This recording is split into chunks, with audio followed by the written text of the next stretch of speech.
الحمد لله نحمده ونستعينه ونستغفره ونعوذ بالله من شرور أنفسنا ومن سيئات أعمالنا من يهده الله فلا مضل له ومن يضلله فلا هادي له ونشهد أن لا إله إلا الله وحده لا شريك له ونشهد أن سيدنا وسندنا وحبيبنا ومولانا محمدا عبد الله ورسوله صلى الله تعالى عليه وسلم. وقال الله تعالى في كلامه المجيد وفي فرقانه الحميد: أعوذ بالله من الشيطان الرجيم. بسم الله الرحمن الرحيم. ولا تحسبن الله غافلا عما يعمل الظالمون إنما يؤخرهم ليوم تشخص فيه الأبصار. صدق الله مولانا العظيم وصدق رسوله النبي الكريم ونحن على ذلك من الشاهدين والشاكرين والحمد لله رب العالمين. محمد آكل محمد آكل کفر کو مٹایا کفر کو مٹا کر ہدایت بلایا بلغ العلا بکمالہ کشف الدجى بجماله حسنت جميع خصاله صلوا عليه وآله.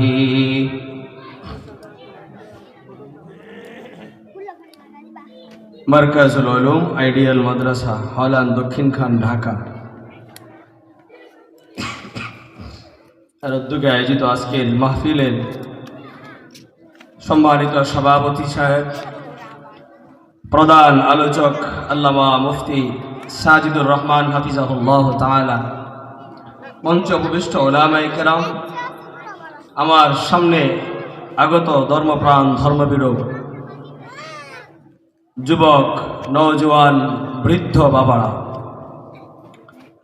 আল্লাহ সুবহানাহু ওয়া তাআলার দরবারে লাখো কোটি শুকর ও সুজুদ যে আল্লাহ সুবহানাহু ওয়া তাআলা আমাদেরকে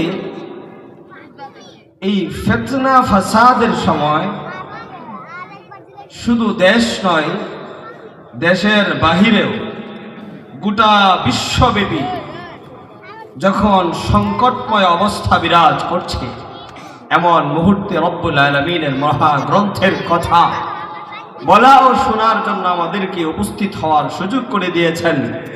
এজন্য আমরা দিল থেকে আনন্দ চিত্তে কালিমাতুশ শুকর আদায় করি, আলহামদুলিল্লাহ। মাশাআল্লাহ, আপনাদের জাগ্রত আছেন মনে হইতেছে নাকি? হ্যাঁ, আল্লাহ আজকের এই মাহফিলকে কামিয়াব করেন। এই মাহফিলে আগত সকল মুসল্লিদের জীবনের সব গুনাহগুলি মাফ করে দেন, পড়েন আল্লাহুম্মা আমিন। মুহতারাম হাজিরিন, আমি কোরআনে হাকিমের সূরাত ইব্রাহিমের ছোট্ট একটু আয়াতে কারিমা তিলাওয়াত করেছি। এই আয়াতের উপরে সংক্ষিপ্ত একটু কথা বলবো, তারপর আমার পরবর্তী মেহমান চলে আসবে। আল্লাহ সুবহানাহু ওয়া তাআলা এই আয়াতের এই জায়গাটা আজ থেকে 1450 বছর আগে যুগে যুগে যারা সন্ত্রাস, টেরোরিস্ট, হত্যাযজ্ঞকারী, জুলুমবাজ এবং মানুষের উপর আক্রমণকারী আসবে, তাদেরকে সতর্ক করে আল্লাহ এখানে বলে দিয়েছে।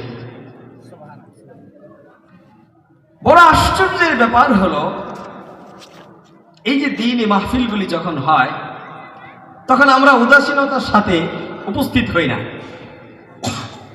নিজে কোরআনে কারীম পড়তেও পারি না, কোরআনে কারীমের যখন আলোচনা হয় তখনও শোনার চেষ্টা করি না।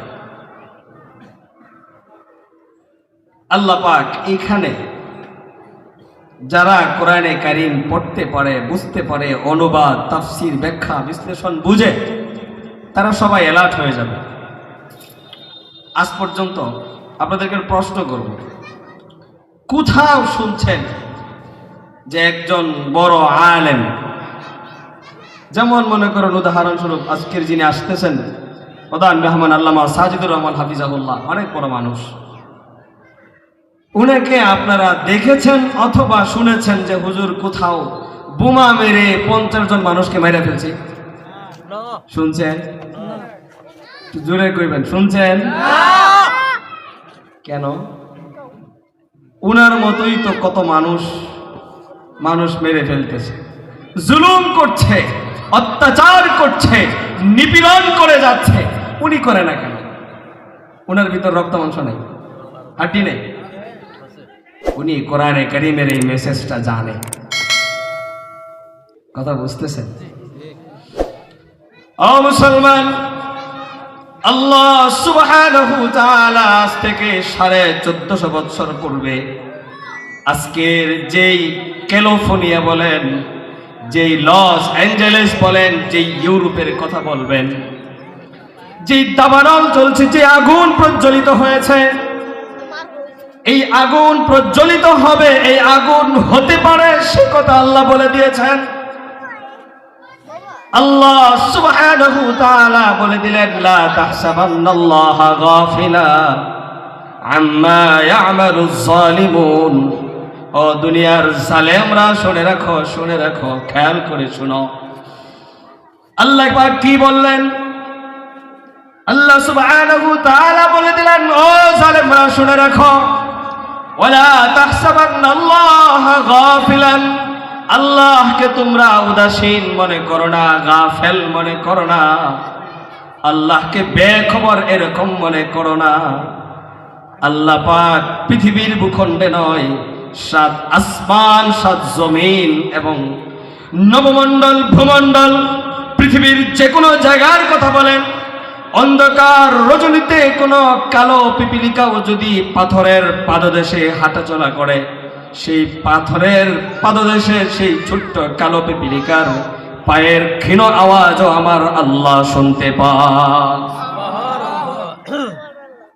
এই জালেমদেরকে আল্লাহ বলেন, লা তাহসাবান্নাল্লাহ, তোমরা আল্লাহকে গাফেল মনে করো না, আল্লাহকে উদাসীন মনে করো না। তোমরা যে অত্যাচার মানুষের উপর চালাচ্ছ, যে হত্যাযজ্ঞ চালাচ্ছ, এই হত্যাযজ্ঞ সম্পর্কে আল্লাহ বেখবর, খবর রাখেন না, এমনটা মনে করো না। ও মুসলমান, আল্লাহ পাক সূরা ফাতিরে বলে দিলেন, সূরা রুমের ভিতরে বলেন, যহারাল ফাসাদু ফিল বাররি ওয়াল বাহর বিমা কাসাবাত আইদিন নাস। পৃথিবীর মধ্যে যেই ফাসাদ দেখা দেয়, যেই মহামারী, যেই বিপদ দেখা দেয়, যেই সমস্যা দেখা দেয়, এই সব কিছুর দায় হলো মানুষ। এই সব কিছু মানুষের হাতের উপার্জন, সব মানুষের উপার্জন। আল্লাহ বলে দিলেন, ক্যালিফোর্নিয়ার আগুন দেখছো তোমরা, লস অ্যাঞ্জেলেসের আগুন দেখছো তোমরা, শুনে রাখো এটা আমি আল্লাহ তাদের উপর চাপিয়ে দেই নাই, এটা তাদের হাতের কৃতকর্ম, তারা এমনটা করেছে সেটাই তারা প্রাপ্ত হয়েছে। ও মুসলমান, আপনি যদি ইতিহাস খুলেন ইতিহাসে দেখতে পাবেন এই ইউরোপ যাদেরকে আজকে আমরা গোটা বিশ্বের মানুষ যাদেরকে মরল মনে করে, যাদেরকে সুপার পাওয়ার মনে করে, এই সুপার পাওয়ারের মাধ্যমে তারা ইরাকের দিকে যদি তাকান হাজার হাজার নারী শিশুকে তারা হত্যা করেছে। কথা বলেন ঠিক কিনা? আফগানিস্তানে দীর্ঘ 19 বছর তারা বোমা বিস্ফোরণ করেছে। ইউরোপ কি বলে বাগদাদে করেছে, সিরিয়ায় করেছে, লিবিয়ায় মুসলমানদেরকে হত্যা করেছে। সম্প্রতি যদি আমরা ফিলিস্তিনের দিকে তাকাই, ছোট্ট ছোট্ট নারী, শিশু, নারী, যুবক, বৃদ্ধ যারা হসপিটালে ভর্তি ছিল তাদের উপরও হত্যাযজ্ঞ চালিয়েছে। কথা বলেন ঠিক কিনা? ও মুসলমান, জুলুম হলো এমন এক গুনাহ, এমন এক গুনাহ যে জুলুমের আর্তনাদ, মাজলুমের আর্তনাদ আল্লাহর হাবিব সাল্লাল্লাহু আলাইহি ওয়াসাল্লাম হাদিসের মধ্যে বলেন, পৃথিবীর মধ্যে 3 শ্রেণীর মানুষ রয়েছে এমন, যে 3 শ্রেণীর মানুষ যদি আমার আল্লাহর কাছে হাত উঠায়, আল্লাহর কাছে হাত উত্তোলন করে যদি কখনো আহ শব্দ উচ্চারণ করে, গোটা জমিন নয় 7 আসমান অতিক্রম করে ওই আহ শব্দ আমার আল্লাহর কাছে পৌঁছতে কোনো বাধা হয় না, বিন্দু পরিমাণ দেরি হয় না। ও মুসলমান, ওই 3 শ্রেণীর মানুষ যখনই আল্লাহর কাছে হাত উঠায়, বিশ্বনবী ফরমান ওই মানুষদের আর্তনাদ, ওই মানুষদের দোয়াগুলি আমার আল্লাহ কবুল করে নেয়। 3 শ্রেণীর মধ্যে প্রথম শ্রেণী কারা? বিশ্বনবী ফরমান প্রথম শ্রেণী হলো আমার উম্মতের ওই সমস্ত মানুষগুলি যারা রমজান মাসে সারাদিন রোজা রেখে অনাহারী থেকে সারাদিন প্রচন্ড রৌদ্রের মধ্যে পিপাসায় কাতর থাকে। পিপাসায় কাতর অবস্থায় ইফতার যখন তাদের সামনে আসে, ঠান্ডা পানির শরবত তাদের সামনে থাকে, বিভিন্ন আইটেমের সুস্বাদু খাবার তাদের সামনে থাকে, চাইলেই খেতে পারে, কিন্তু তারা আমার আল্লাহর ভয়ে কোনো কিছু পান করে না। কথা বলেন, পান করে? আযানের অপেক্ষায় থাকে। মুয়াজ্জিন যখন আল্লাহু আকবার আযান ফুকার দেয়, মুয়াজ্জিন যখন আযান শুরু করে, তখন ওই বান্দা ওখান থেকে পানি পান করে, খাবার গ্রহণ করে, তার আগ পর্যন্ত পিপাসায় কাতর হয়ে থাকলেও কোনো পানি গ্রহণ করে না। আল্লাহর হাবিব ফরমান ওই রোজাদার ব্যক্তি ওই পানির সামনে নিয়ে, ওই ইফতারকে সামনে নিয়ে আযানের অপেক্ষা করতে থাকে। এমন সময় যদি আল্লাহর দরবারে হাত উঠায় আর যদি বলে, ওগো আল্লাহ, আমার অসুস্থতা, আমার এই সমস্যা, সেই সমস্যা, ওগো আল্লাহ, আপনি তো রোজাদারের দোয়া কবুল করে থাকেন, আমার এই সমস্যাটাকে আপনি সমাধান করে দেন। ও মুসলমান, আল্লাহর হাবিব বলেন ওই সময় ওই রোজাদারের দোয়াটা আমার আল্লাহর দরবারে পৌঁছতে মাঝখানে কোনো বাধা থাকে না। এজন্য রমজানে ইফতারের আগে দোয়া করব, পারবো তো ইনশাআল্লাহ? এই আসন্ন রমজান, বেশি দেরি নেই। এজন্য আমরা আছি কোন মাসে বলতে পারবেন? রজব মাস। আল্লাহর হাবিব এই মাসে দোয়া করতেন, আল্লাহুম্মা বারিক লানা ফি রজব ওয়া শাবান ওয়া বাল্লিগনা রমাদান। ওগো আল্লাহ, আমার হায়াতে রজব শাবানে বরকত দেন, সুস্থতায় বরকত দেন, আমার জানে মালে বরকত দিয়া আমাকে রমজান পর্যন্ত পৌঁছে দেন। সুবহানাল্লাহ। আল্লাহ পাক আমাদের সকলকে মাহে রমজান পর্যন্ত পৌঁছায় দেন। আল্লাহুম্মা আমিন। এক শ্রেণীর কথা বললেন, রোজা রেখে ইফতার সামনে নিয়ে যখন হাত উঠায়। দ্বিতীয় শ্রেণী কারা? এই হাদিসের মধ্যে আল্লাহর হাবিব ফরমান দ্বিতীয় শ্রেণী হলো ওই মানুষগুলি যেই মানুষরা কোনো না কোনো ভাবে মাজলুম হয়েছে, কেউ না কেউ তার উপর জুলুম করেছে, অত্যাচার করেছে, অন্যায় করেছে, অবিচার করেছে। এই মাজলুম যখন আল্লাহর দরবারে ফরিয়াদ করে, আর্তনাদ করে, আহ শব্দ বলে, ও মুসলমান, ওই মাজলুমের আর্তনাদ আমার আল্লাহর দরবারে পৌঁছতে বিন্দু পরিমাণ দেরি হয় না। ফিলিস্তিনে যাদের উপর আক্রমণ করেছ, বাগদাদে যাদের উপর আক্রমণ করেছ, ইরাকে যাদের উপর আক্রমণ করেছ, আফগানিস্তানকে যারা ছিন্ন বিচ্ছিন্ন করার চেষ্টা করেছ, ও মুসলমান, আল্লাহ বলেন ইন্নামা ইউআখিরুহুম লিয়াউমিন তাশখাসু ফীহিল আবসার। তাদেরকে আমি ছেড়ে দেই না, জালেম যারা হয় তাদেরকে আমি ছেড়ে দেই না, তাদেরকে একটা সময় পর্যন্ত অবকাশ দেই। ও মুসলমান, আমার কাছে যেটা মনে হচ্ছে, এই দাবানল যেটা আমরা দেখছি, এটা শুধু ক্যালিফোর্নিয়া, এটা শুধুমাত্র লস অ্যাঞ্জেলস নয়, এটা সুদূর ওয়াশিংটন পর্যন্ত পৌঁছে যাবে ইনশাআল্লাহ। ওয়াশিংটন পর্যন্ত গিয়ে তারপর থামবে। মুসলমান জীবনে তোমরা 200 কোটি টাকা ফিলিস্তিনের বিপক্ষে ইসরায়েলকে দিয়েছ, আল্লাহ তোমাদের $8,500 বিলিয়ন ক্ষতিগ্রস্ত করে দিয়েছে, বিন্দু পরিমাণ ঠেকাতে পারো নাই।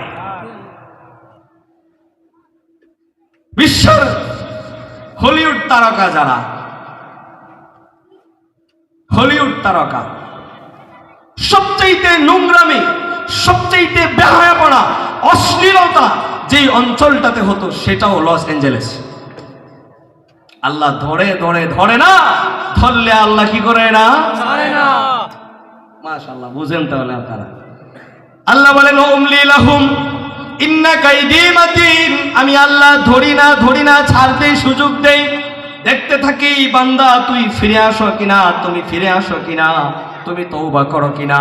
কিন্তু আমি আল্লাহ যখন ধরি, পৃথিবীর কোনো ফায়ার সার্ভিস, ফায়ার ফাইটার, কোন ধরনের ফায়ার এয়ারফোর্স কোনোভাবে ওই আগুনকে দাবানল নিবানো সম্ভব না। 70টা ইউনিট একসাথে কাজ করতেছে, বিন্দু পরিমাণ আগুন নিবানো সম্ভব না। কোথায় বন্ধ করবা? এটা কি মানুষ জ্বালাইছে না আল্লাহ জ্বালাইছে?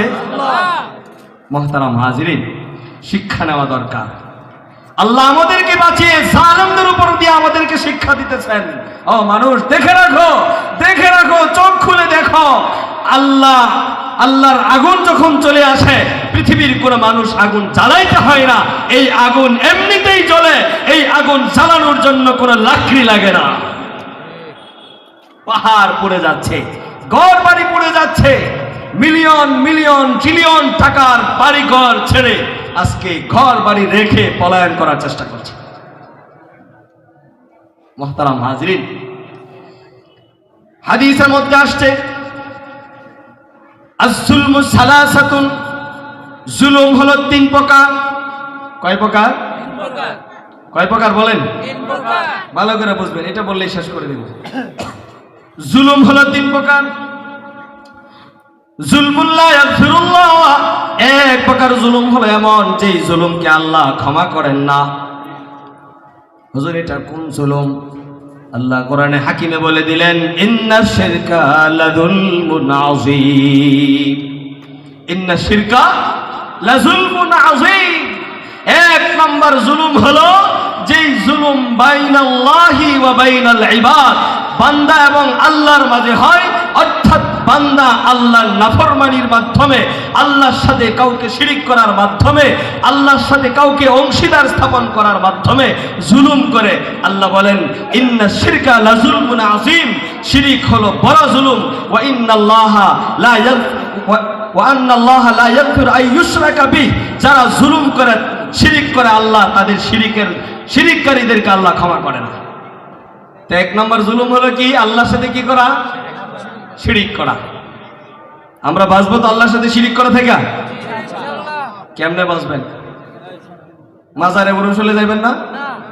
কি কয়? মাজারে উরুসলে যাবেন না? খিচুড়ির দাওয়াত দিব, অতিথি রাখবো আপনারে, পরে কি করবেন? মুসলমান, এদেশে ঈমানকে হরণ করার জন্য হাজারো মাজার, বাজার, গাজার আড্ডা বসে গিয়েছে।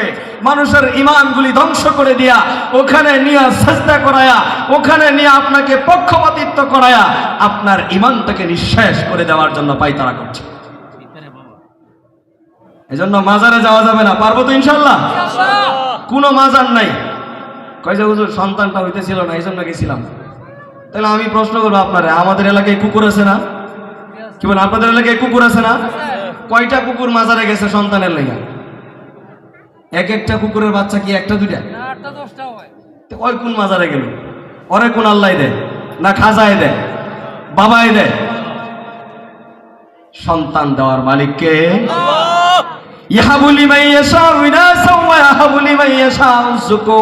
আল্লাহ যাকে চান কন্যা সন্তান দেন, আল্লাহ যাকে চান পুত্র সন্তান দেন, আল্লাহ যাকে চান তাকে হাকিম বানিয়ে রাখেন, বন্দা বানিয়ে রাখেন। এটা আল্লাহর হাতে। এজন্য এক নম্বর জুলুম হলো আল্লাহর সাথে কি করা? কাউকে শিরিক করা। ওয়াসানি, দ্বিতীয় নম্বর জুলমুন ইয়াগফিরুল্লাহ, এমন জুলুম যেটা আল্লাহ ক্ষমা করে দেন। সেটা হলো কোনো ব্যক্তি এমন জুলুম করেছে যেটা নিজের সাথে এবং আল্লাহর সাথে হয়, অর্থাৎ এটা এমন জুলুম যেটা শিরিকের নিচে, অর্থাৎ শিরক করা নাই। আমাইয়াতাআদ্দা হুদুদাল্লাহি ফাকাদ যালামা নাফসা। আল্লাহ বলছে নামাজ পড়ো, নামাজ পড়ে নাই। আল্লাহ বলছে রোজা রাখো, রোজা রাখে নাই। আল্লাহ বলছে জিনার থেকে বাঁচো, কিন্তু জিনা করে ফেলছে। আল্লাহ বলছে সুদ খেও না, সুদ খেয়ে ফেলছে। আল্লাহ বলেছেন ঘুষ ভক্ষণ করো না, ঘুষ ভক্ষণ করে ফেলেছে। ও মুসলমান, আল্লাহর কাছে যদি সে মনোবাক্যে ক্রন্দন করে তওবা করতে পারে, আল্লাহর থেকে যদি ক্ষমা নিতে পারে, আল্লাহ বলেন এ জাতীয় জুলুম যারা করছে তাদেরকে আমি আল্লাহ দয়া হলে কখনো তাদেরকে ক্ষমা করে দেই। এটা ক্ষমা হয় আল্লাহর কাছে ক্রন্দন করে চাইতে পারলে। তওবা যদি খালেস ভাবে করা যায় তাহলে আল্লাহ কি করে দেন? ওয়াজুলমুন লা ইয়াতরুকুহুল্লাহ, আরেক প্রকার জুলুম হলো যেটা আল্লাহ ছেড়ে দেন না। ও মুসলমান, সেটা কোন প্রকার জুলুম? বাযুহুম মিন বায, সেটা হলো তোমাদের কতকের উপর করে, অর্থাৎ একজন আর একজনের উপর জুলুম করে। আল্লাহ বলেন এই প্রকার জুলুমকে, রাসূল বলেন এই প্রকার জুলুমকে আল্লাহ ছেড়ে দেন না, ছেড়ে দেন না। অর্থাৎ জুলুম করতেছে, করে যাচ্ছে, আল্লাহ কিছু বলতেছে না, সুযোগ দিতেছে দেখি তওবা করে ফিরে আসে কিনা, ফিরে আসে কিনা। কিন্তু যখন ফিরে না আসে তখন একদিন আল্লাহ মাজলুমের পক্ষে রায় করে দিয়া ওই জালেমদেরকে উপযুক্ত শাস্তির আওতায় এনে দেন। সুবহানাল্লাহ। ওয়াজুলমুন লা ইয়াতরুকুহুল্লাহ, 3 নম্বর স্তরের জুলুম যেটা আল্লাহ ছেড়ে দেন না। ও মুসলমান, জুলুম কাকে বলে?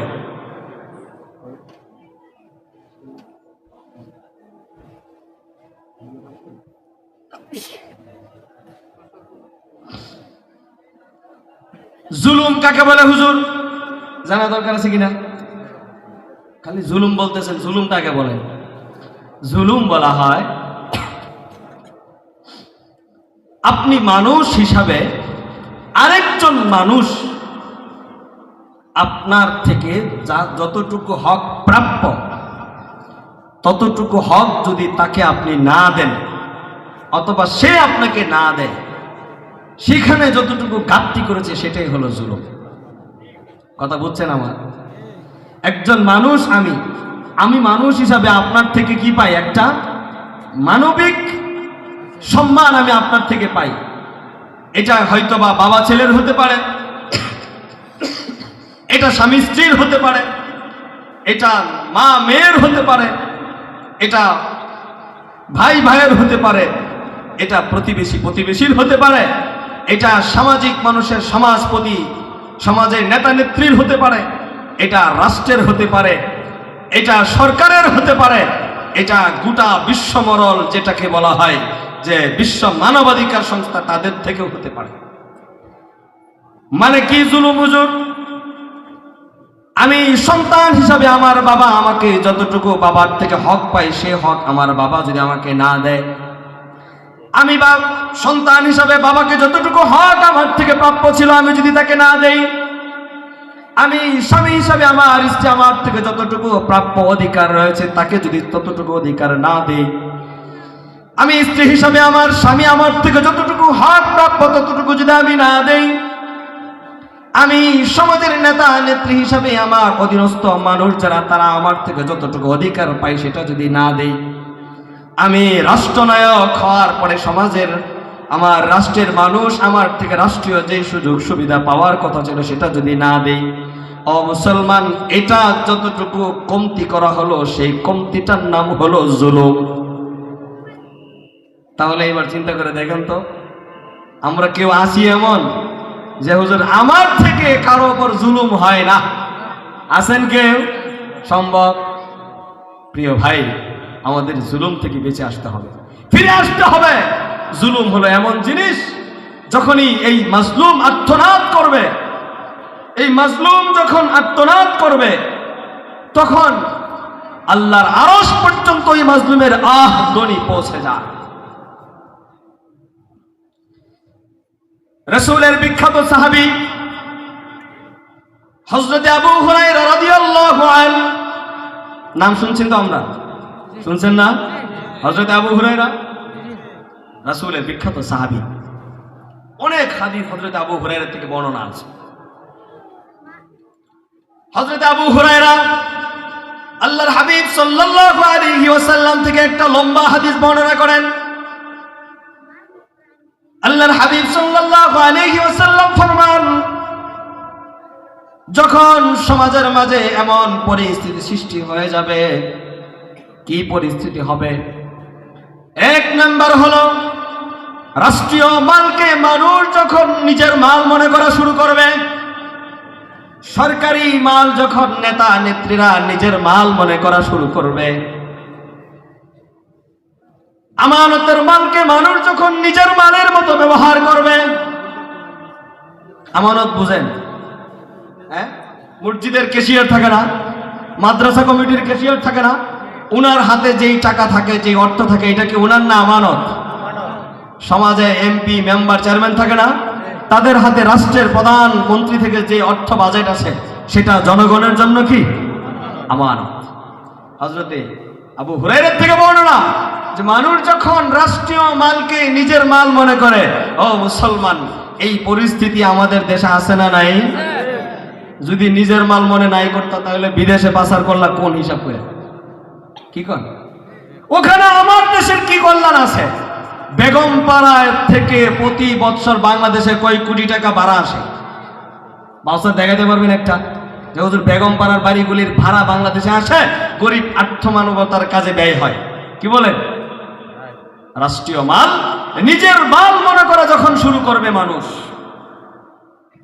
রাসূল বলেন, রাষ্ট্রীয় মালকে মানুষ যখন নিজের মাল মনে করা শুরু করবে, আমানতের মালকে মানুষ যখন নিজের মালের মতো খরচ করবে, মসজিদ কমিটির আমানতের টাকা নিজের মন মতো খরচ করে, ব্যবসা বাণিজ্য করে খেয়ে ফেলে, আত্মসাৎ করে ফেলে, এমন যখন শুরু হয়ে যাবে, মানুষ যখন নারীদের অধীনস্থ হয়ে যাবে, অর্থাৎ স্ত্রীর অনুগত হয়ে যাবে, স্ত্রী যা কয় পুরুষ তাই করে, ও মুসলমান, আল্লাহ কোরআনে বললেন, আর-রিজালু কাওয়ামুনা আলান নিসা, আমি আল্লাহ পুরুষদেরকে ক্ষমতা দিলাম নারীদের উপরে, তোমরা হলে নারীদের উপর শক্তিশালী, তোমাদের ক্ষমতা নারীদের উপর বেশি। এখন আমরা তাদেরকে নেতা নেত্রী বানায়া আমরা চলে গেলাম তাদের অধীনে। কেন বলতেছি জানেন? সামনে ভয়ঙ্কর কথা আছে, এই জন্য বলতেছি। মাদ্রাসার কালেকশন 500 টাকা লেখাইতে সাহস হয় না, হুজুর বেগমের সাথে কি করতে হবে? একটু মিটিং করতে হবে। আরে আমি কি পুরুষ হইলাম? 1000 টাকা মাদ্রাসায় দিতে গেলে আমাকে কি করতে হয়? বেগমের সাথে মিটিং করে তারপর অনুমোদন করতে হয়। আমি স্ত্রীর অনুগত পুরুষ? হ্যাঁ, আমার থেকে টাকা নিয়ে তারা শপিং করতে যায়, আপনি বসে আছেন আজকে, ওই যে বাসার সবাই কোথায় গেছে? একটু শপিং করতে গেছে, তা আপনি কি করেন? ওরা গেছে ওদের মতো করে। ও মুসলমান, এটা কোনো মুসলিম পুরুষের আদর্শ হতে পারে না। মুসলিম পুরুষ, আল্লাহ তাদেরকে ক্ষমতা দিয়েছে, তোমরা শক্তিশালী, তোমরা তাদের উপর ক্ষমতা দাও, তুমি কেন তার অধীনে চলবে? এজন্য যখন মানুষ নারীর অধীনে চলা শুরু করে ওই জাতি কখনো সফলতা পেতে পারে না। কথা বুঝতেছেন আমার?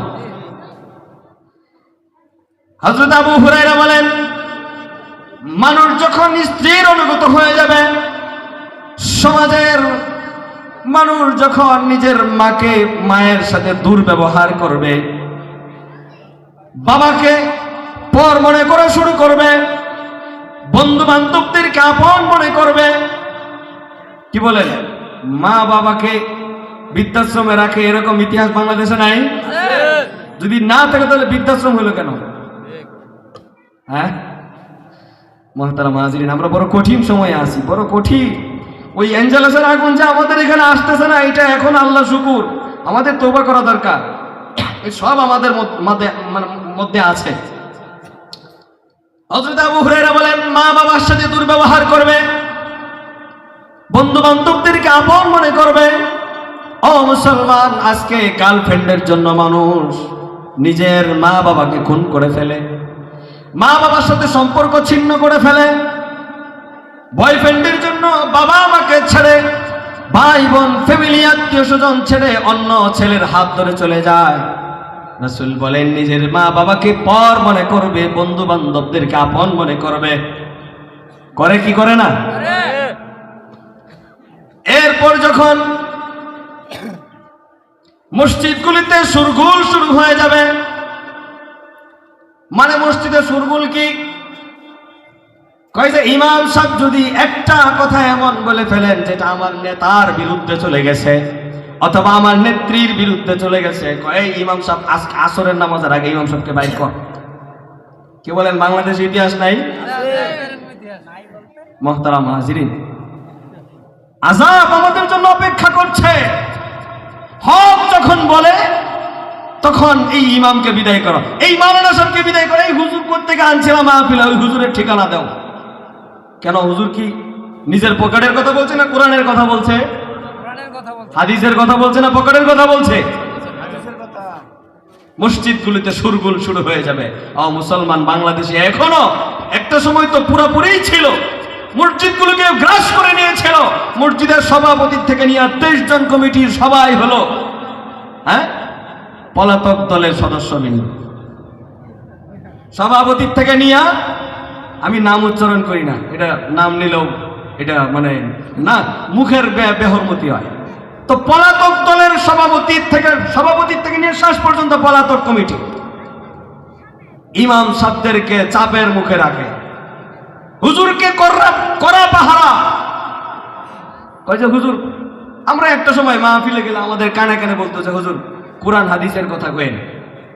কে আমরা কি কোরআন হাদিসের বাইরে বলি? কোনা রাজনৈতিক কথা বলেন না কেন? মুহাম্মদুর রাসূলুল্লাহ কি নেতা ছিলেন না? কি বলেন? নেতা ছিলেন না? রাষ্ট্রনায়ক ছিলেন না? বিচারপতি ছিলেন না? মুহাম্মদুর রাসূলুল্লাহ কি সালিশ করেন নাই?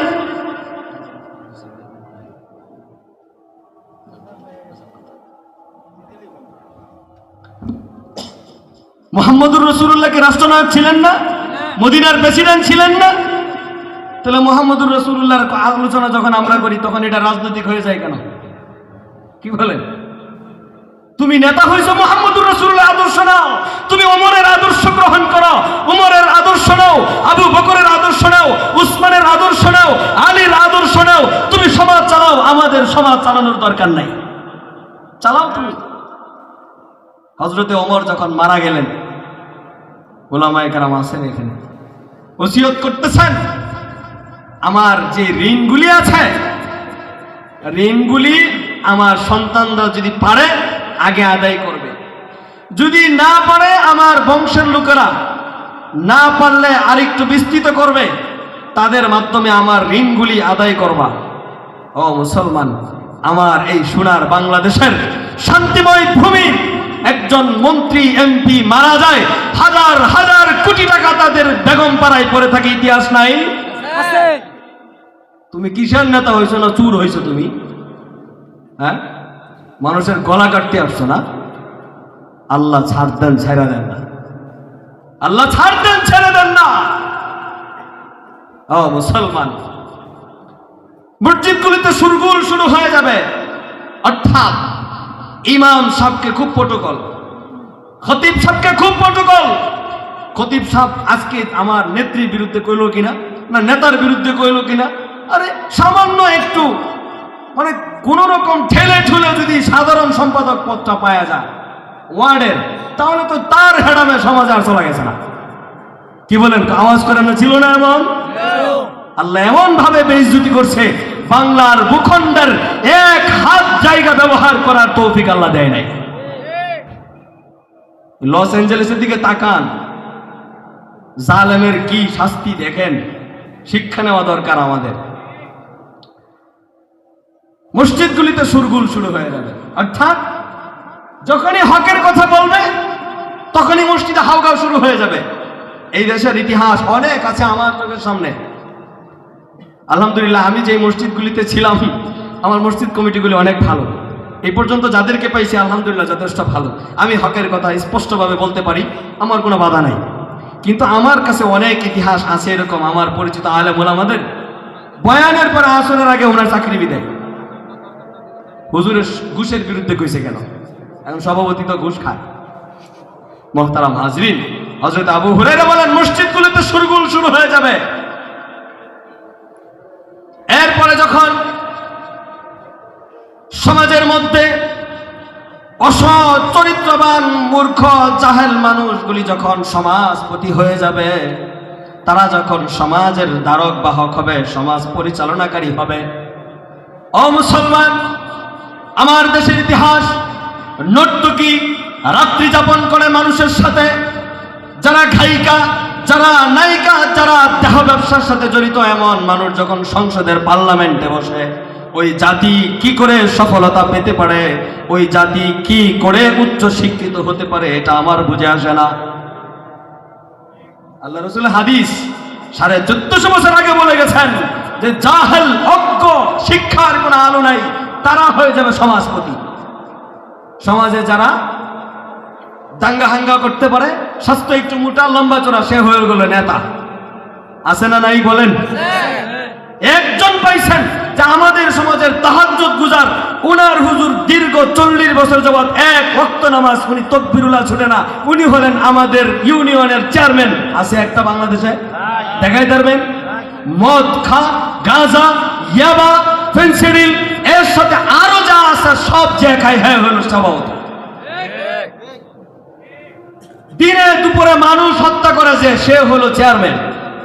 এটা হলো আমার জাতির পরিচালক। তারা বড় কষ্টের সাথে বলতেছি, কেন বলতেছি পরে বলবো, একটু পরেই। তো যখন সমাজে এই শ্রেণীটা আসবে, এরকম মানুষ যখন সমাজ পরিচালনা করবে, হযরত আবু হুরায়রা বলেন সমাজের মধ্যে গায়িকা নায়িকা বেড়ে যাবে, নর্তকী বেড়ে যাবে। যখন, ও মুসলমান, আমি যদি প্রশ্ন করি আপনাদেরকে, একটা সময় ছিল মানুষ গায়িকা নায়িকা ছিল পুরা দেশের ভিতরে 2-4-10 জন, 10 জনকে সবাই চিনত। এখন ঘরে ঘরে গায়িকা নায়িকা নর্তকী। যদি আপনি ফেসবুকে ঢুকেন, কি বলেন যুবকরা বুঝবে, ফেসবুকে ঢুকলে গায়িকার অভাব আছে রে বাবা? অভাব আছে? নায়িকার অভাব আছে? আল্লাহ রাসূল বলছেন যে গায়িকা বেড়ে যাবে, নর্তকী বেড়ে যাবে। যখন ঘরে ঘরে নর্তকী থাকবে, ও মুসলমান একটু খবর নেন, আপনার মেয়ে কোন অবস্থায় চলতেছে, আপনার ছেলে কোন অবস্থায় চলতেছে। আমার তো মনে হয় এই যুগের যুবক যুবতী খুব কম পাওয়া যাবে যার একটা টিকটক আইডি নেই। হ্যাঁ, রিলস ভিডিও যে ছাড়ে না, এটা হলো আমাদের বিগত পলাতক সরকারের সফলতা। জাতিকে শিক্ষার থেকে দূরে নিয়ে তাদেরকে টিকটক আইনা দিছে, তাদেরকে রিলস ভিডিও আইনা দিছে। তুমি আইডি খুললেই তোমার এখন ইনকাম শুরু। যারা বয়স্ক বাবা আছেন, আপনারা তো বুঝবেন না হুজুর কি বলতেছে এগুলা। একটু যুবকদেরকে ডাক দিয়ে বলবেন যে তোর টিকটক আইডিটা দেখাতো, মাসে কত টাকা পাস। আপনি অনার্স মাস্টার্স চক্কর কইরা আপনি সরকারি চাকরি দিনের পর দিন জুতার তলা ক্ষয় করে ফেলছেন, মাসিক বেতন 20,000। আর সে শুধু খানা নাচা করে, ঘরের ভিতরে স্বামী স্ত্রী উলঙ্গপনা করবে, সেটা শুধু আপলোড করতে দেরি, মাস গেলে 10 লক্ষ টাকা। চিন্তা করে পাইবেন? মাস গেলে 10 লাখ।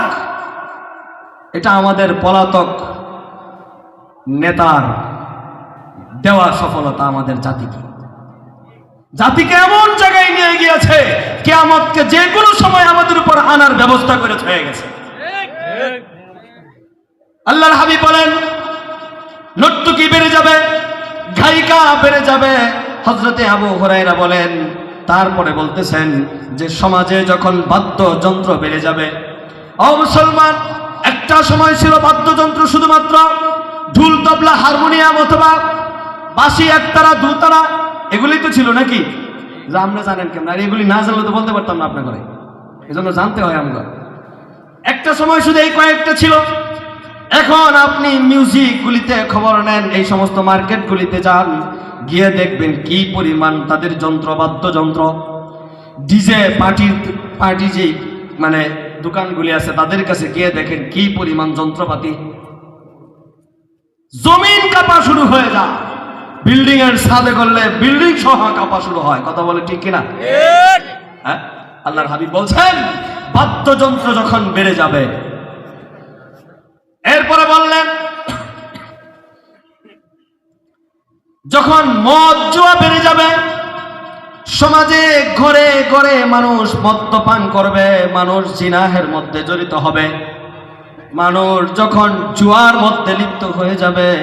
ও মুসলমান, একটা সময় ছিল জুয়া শুধুমাত্র একটা নির্দিষ্ট জায়গায় খেলা হতো। কি বলেন? জুয়া কি সব জায়গায় খেলতে পারতো? নির্দিষ্ট জায়গায় যাওয়া লাগতো, গোপনীয় স্থানে কোথাও জুয়া খেলতে যাইতে হতো। এজন্য যারা জুয়ারি হতো তাদেরকে নিয়ে সমাজের মানুষ চিনতে পারতো যে তারা কারা, কারণ তারা তো একটা নির্দিষ্ট জায়গায় যায়। ও মুসলমান, জুয়া এমন আম হয়ে গিয়েছে, এমন ব্যাপকতা লাভ করেছে, এখন কম্বলের নিচেও শুয়ে জুয়া খেলা যায়, চাষটলে বসেও জুয়া খেলা যায়, এখন মাহফিলের প্যান্ডেলে বসেও জুয়া খেলা যায়, কোনো বাধা নাই। কথা বলে ঠিক কিনা? মোবাইলগুলিতে টাকা ভরে কম্বলের নিচে শুয়ে আপনার সন্তান ইউরোপের একজনের সাথে খেলতেছে, এই ইতিহাস বাংলাদেশে আছে কিনা বলেন? চাষটলগুলিতে খেলা হচ্ছে সেই ভিন্ন ভিন্ন রাষ্ট্রে। আমার দেশের মানুষগুলি চাষটলে বসে এই ওভার, এই ফলে এত টাকা, এত পয়সা, জুয়া খেলতেছে। জুয়া আম হয়ে যাবে, ব্যাপকতা লাভ করবে। আল্লাহর হাবিব বলেন যে যখন সমাজে জুয়া বেড়ে যাবে, মানুষ ব্যাপকভাবে জুয়া খেলতে থাকবে। কি বলেন, বাড়ছে না কমছে? বাড়ছে। আজকের যুব সমাজ ধ্বংস হয়ে যাচ্ছে। ও বাবা, আপনার ছেলের দিকে একটু নজর দেন। আল্লাহ বলেছেন কু আনফুসাকুম ওয়া আহলিকুম নারা, তুমি নিজেকেও বাঁচাও, তোমার সন্তান পরিবার পরিজনদেরকেও বাঁচাও। আমার আপনার সন্তানগুলি আজকে মাদকাসক্ত হয়ে যাচ্ছে, তারা আজকে জুয়ায় আসক্ত হয়ে যাচ্ছে, গেমসে আসক্ত হয়ে যাচ্ছে। কে এই ব্যবস্থা করলো? তারা কারা আমার সন্তানের চরিত্র নষ্ট করলো? তারা কারা আমার ঘরের শান্তি নষ্ট করলো? তারা কারা আমার মেয়ের চরিত্র নষ্ট করলো? তারা কারা আমার স্ত্রীকে ঘর থেকে বেরিয়ে যেতে বাধ্য করলো? খবর লওয়া দরকার আছে কিনা? প্রিয় ভাই, আমার কথা বুঝবেন। আমি রাজনৈতিকের কারণে বলতেছি না যে তাকে ধইরা আনো। আমি শুধু বলতে চাই, এদেশের মানুষের চরিত্র নষ্ট করেছো তুমি, এদেশের মানুষের পরিবার নষ্ট করেছো তুমি, এদেশের যুবকদেরকে নষ্ট করেছো তুমি, এদেশের কন্যা সন্তানদেরকে নষ্ট করেছো তুমি, এদেশের শিক্ষার মেরুদণ্ড ভেঙে ফেলেছো তুমি। তুমি বড় গাদ্দার, তুমি বড় জালেম, তুমি এদেশের মানুষের জন্য কলঙ্ককারী একজন অধ্যায়। ও মুসলমান, হযরত আবু হুরায়রা বলেন জুয়া যখন সমাজের মধ্যে বেড়ে যাবে, এরপরে বলেন যে মানুষগুলি এমন হয়ে যাবে যে তাকে মানুষ সম্মান করবে, কিন্তু মন থেকে নয়, তার ভয়ে তাকে মানুষ সম্মান করবে।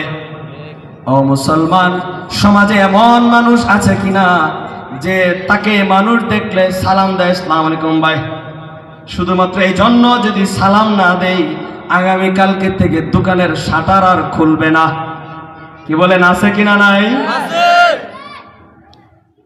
যদি সালাম না দিই, বড় ভাই না বলি, আমার মেয়েটা নিরাপত্তার সাথে স্কুলে যেতে পারবে না, আমি যদি বড় ভাই না বলি, তাকে সেলুট না দিই, সম্মান না করে, আমি এই সমাজের মধ্যে আমার নিজের অর্থ দিয়ে বাড়ি নির্মাণ করতে পারবো না। কি বলেন, আছে কিনা? সম্মান করবে ঠিক, মন থেকে নয়। এই সম্মান হবে তার অনিষ্টতা থেকে বাঁচার জন্য, তার ক্ষতির থেকে বাঁচার জন্য। সে যেই ক্ষতি আমাকে করবে, সেই ক্ষতির থেকে বাঁচার জন্য তার সম্মান করবে। এই শ্রেণী আমাদের দেশে আছে কিনা? নাই। মুহতারাম হাজিরিন, বড় ভয়ঙ্কর কথা আমাদের জন্য সামনে আসে। হযরত আবু হুরায়রা ফরমান, এই শ্রেণীগুলি, এই মানুষগুলি যখন সমাজের মধ্যে দেখা যাবে, আল্লাহর হাবিব সাল্লাল্লাহু আলাইহি ওয়াসাল্লাম বলেন, আবু হুরায়রা শুনে রাখো, শুনে রাখো, মানুষ যেন ওই সময় থেকে ভয় করতে থাকে, অপেক্ষা করতে থাকে। মানুষ যেন অপেক্ষা করতে থাকে ওই আযাবের, যে কোনো সময় তাদের উপর গরম হাওয়া, গরম বাতাস তাদের উপর চালু হয়ে যেতে পারে। অর্থাৎ যে কোনো সময় তাদের উপর এই আগুনের, অগ্নির দাবানল হাওয়া তাদের উপর চালু হয়ে যেতে পারে। বলেন, মা বাবার সাথে খারাপ আচরণ আছে কিনা? কি বলে, নর্তকী গায়িকা আছে কিনা? মদ জুয়া আছে কিনা? মসজিদগুলি নিয়ে রাজনীতি আছে কিনা? হ্যাঁ, সমাজে এই মানুষের উপর জুলুমকারী মানুষ, তাদেরকে ভয়ে সম্মান করে আছে কিনা? এই শ্রেণী যখন থাকবে, রাসূল বলেন যে তাদের উপর আল্লাহর পক্ষ থেকে গজব হিসাবে দাবানল, অর্থাৎ গরম বাতাস আওয়ার আসার যেন তারা অপেক্ষা করতে থাকে। যেটা শুরু হয়েছে আজকে লস অ্যাঞ্জেলেসে। মুসলমান, আপনি বলবেন যে হুজুর তারা কি ভালো না? তাদের ইতিহাস যদি দেখেন, লস অ্যাঞ্জেলেস যেই অঞ্চলটা, এটা হলো হলিউড তারকাদের বিশেষ একটা এলাকা। বিশ্বের সবচাইতে পর্নোগ্রাফি বলেন, উলঙ্গপনা বলেন, মদ বলেন, নারী ব্যবসা বলেন এবং অনৈতিক যত ধরনের কর্মকাণ্ড বলেন, পৃথিবীর সবচাইতে বেশি ওই লস অ্যাঞ্জেলেস হলিউড এলাকাটার হয়। তাহলে আল্লাহ গজব দিবে না? কি বলেন? আল্লাহ যে গজব দিছে এটা তো ঠিক না, শুধু খালি 1000 বার ঠিক, লক্ষ বার ঠিক কাজ করেছেন। কথা বলেন ঠিক কিনা? ঠিক। আমরা জানি হযরত লূত আলাইহিস সালামের জাতির কথা। আল্লাহ পাক সেই জাতিটাকে জমিন থেকে ধরে উপর করে আবার উল্টিয়ে দিয়েছেন, ওই অঞ্চলটাকে উল্টিয়ে ধ্বংস করে দিয়েছেন। তাদের গুনাহের মধ্যে প্রধানতম একটা গুনাহ ছিল, তারা সমকামিতায় লিপ্ত ছিল। সমকামিতায় লিপ্ত ছিল। পুরুষ পুরুষ তাদের চাহিদা পূরণ করত, নারী নারী তাদের চাহিদা পূরণ করত, পুরুষ পুরুষকে বিবাহ করত। ও মুসলমান, আল্লাহ পাক নারী পুরুষকে বানিয়েছেন, তাদের ভিতরে একটা আকর্ষণ শক্তি দিয়েছেন। আল্লাহ সেই শক্তিকে পূরণের জন্য হালাল ব্যবস্থাও করেছেন। আল্লাহ বলেছেন, ওয়ানকিহুল আয়ামা মিনকুম, তোমাদের মধ্যে যারা আছে, তোমাদের দাসী হোক, তোমাদের বাদী হোক, তোমাদের স্বাধীন হোক, তাদের পরস্পরের মধ্যে তোমরা বিবাহ বন্ধন করে দাও। হালাল পথ আল্লাহ বলে দিলেন। সেই পথে না গিয়া গার্লফ্রেন্ড আর বয়ফ্রেন্ড নিয়ে নাইট ক্লাব আর হলো যে সেই মাদকের সেই আড্ডাখানায় গিয়া আমি আমার সেই আকর্ষণ, সেই মনের বিকর্ষণকে আমি সেখানে ব্যয় করলাম। ও মুসলমান, এই অভ্যাস ছিল কওমে লূতের। তো কওমে লূতকে আল্লাহ ধ্বংস করছেন উল্টায় দিয়া। তো তাদেরকে যদি আগুন দিয়ে ধ্বংস করে দেয়, দাবানল দিয়ে ধ্বংস করে, এটা তো আশ্চর্যের কিছু না। কি বলেন, হইতে পারে না? আল্লাহ যে এখনো উল্টাই নাই, সেটাও তো তাদের বাপ দাদা 14 গোষ্ঠী শুকরিয়া। কি বলে, আল্লাহ যে এখনো উল্টাই দিছে না। ও মুসলমান, বড় কঠিন কথা। হযরত আবু হুরায়রার হাদিসটা আপনি যদি পড়েন, শরীরের পশম দাঁড়িয়ে যাবে। আল্লাহর হাবিব বলেন, তারা যেন এই গরম বাতাসের অপেক্ষা করতে থাকে, তারা যেন শিলা বৃষ্টির অপেক্ষা করতে থাকে। ও মুসলমান, আপনারা দেখেছেন পত্র পত্রিকায় এসেছে, আমাদের দেশে বিভিন্ন সময় এত পরিমাণ শিলাবৃষ্টি হয়, পুরা এলাকা পুরা অঞ্চল জুড়ে সমস্ত ফসলের জমি নষ্ট হয়ে যায়। কথা বলেন ঠিক কিনা? আল্লাহর হাবিব বলছেন শিলাবৃষ্টি হবে, তাদের উপর বজ্রপাত হবে, তাদের উপর ভূমিধস হবে, তাদের উপর ভূমিকম্প হবে। গত কয়েক বছর পূর্বে তুরস্কে ভূমিকম্পে বিশাল এলাকা ধ্বংসস্তূপে পরিণত হয়েছিল। কথা বলেন ঠিক কিনা? ভূমিধস হবে। আল্লাহর হাবিব বলেন তাদের ভিতরে মানবাকৃতির বিবর্তন ঘটবে। এই গুনাহ যখন সমাজে বেড়ে যাবে, তখন আল্লাহ যেই মাখলুক জমিনে পাঠাবেন, মায়ের গর্ভ থেকে যেই সন্তান জমিনে আসে, যে হালাল পদ্ধতি, আল্লাহ যেই পদ্ধতি দিয়া গোটা উম্মতকে জমিনে পাঠাইলেন, গোটা উম্মতের আসার যে পদ্ধতি, যেই পথ, এই পথের মধ্যে বিকৃতি করবে। আল্লাহ বললেন লাকাদ খালাকনাল ইনসানা ফি আহসানি তাকওয়িম, আমি আল্লাহ সব চাইতে সুন্দর অবয়ব দিয়ে, সব চাইতে সুন্দর গঠন দিয়ে আমি মানব জাতিকে সৃষ্টি করেছি। ও মুসলমান, আপনি যদি মিডিয়াতে যান, পত্র পত্রিকায় যান, দেখতে পাবেন বর্তমান সময়ে অনেক বাচ্চা এমন জন্মগ্রহণ করে যেটা সাধারণ মানুষের চেয়ে একটু ব্যতিক্রম, সাধারণ চেহারার চেয়ে ব্যতিক্রম, তাদের হাত পা গুলি ব্যতিক্রম, তাদের চোখ গুলি ব্যতিক্রম, তাদের মাথার আকৃতি ব্যতিক্রম, তাদের পা ব্যতিক্রম, তাদের মাথা, তাদের কানগুলি ব্যতিক্রম। কথা বলেন ঠিক কিনা? মানুষ জন্ম নিছে চেহারা গরুর মতো। মিডিয়াতে যান, দেখবেন অহরহ আছে গরুর পেট থেকে মানুষের মতো আকৃতি বাছুর, একসাথে জমাট বাঁধা দুই সন্তান জমিনে আসে, কেউ হাঁটতে পারে না। কি বলেন, আছে না? অথচ আজ থেকে 20 বছর আগে আপনার দাদা যদি বেঁচে থাকে, জিজ্ঞাসা করে দেখেন যে দাদা এরকম কোন ঘটনা আপনারা শুনছেন? কি বলেন, শুনছে বলবে? ছিলই না। যখন এগুলি বেড়ে গেল, আল্লাহর হাবিব বলেন তখন আল্লাহ সাধারণ প্রক্রিয়ার মধ্যে ব্যতিক্রম ঘটায় দিবেন। মানুষ স্বাভাবিক প্রক্রিয়ায় আসবে না, তাদের আকৃতির মধ্যে বিবর্তন ঘটবে। এরপর কি হবে?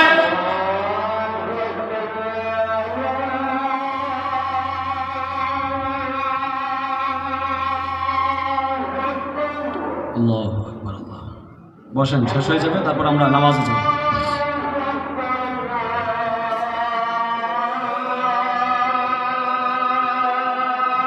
ইনশাআল্লাহ আমরা হযরত আবু হুরায়রা কি বলছিলেন যে মানব আকৃতির মধ্যে কি ঘটবে? বিবর্তন ঘটা শুরু হবে। আছে কিনা আমাদের সমাজে? হযরত আবু হুরায়রা বলেন মানুষগুলি, রাসূল করিম সাল্লাল্লাহু আলাইহি ওয়াসাল্লাম আবু হুরায়রাকে বলেন, আবু হুরায়রা, মানুষ যেন রক্ত বৃষ্টির অপেক্ষা করতে থাকে, অর্থাৎ আসমান থেকে তাদের উপরে রক্তের বৃষ্টি হবে। এখন আমরা শিলা বৃষ্টি পেয়েছি, আমরা এই ভূমিধস পেয়েছি, আমরা অগ্নি দাবানল পেয়েছি, বজ্র পেয়েছি, মানবাকৃতির বিবর্তন পেয়েছি। ও মুসলমান, আমাদের উপরে আসমান থেকে রক্তের বৃষ্টি হওয়ার সম্ভাবনা আছে। এই জন্য আমাকে আপনাকে এই জালেমদের পথ থেকে ফিরে আসতে হবে, জুলুম থেকে ফিরে আসতে হবে, আমাকে আপনাকে এই অন্যায় অবিচার থেকে ফিরে আসতে হবে। ও মুসলমান, যখন সমাজপতি হব আমি, তখন আদর্শ সমাজপতি হওয়ার চেষ্টা করব। যখন আমি বাবা হব, আদর্শ বাবা হওয়ার চেষ্টা করব। যখন আমি ভাই হব, একজন আদর্শ ভাই হওয়ার চেষ্টা করব। যখন আমি স্বামী হব, একজন আদর্শ স্বামী হওয়ার চেষ্টা করব।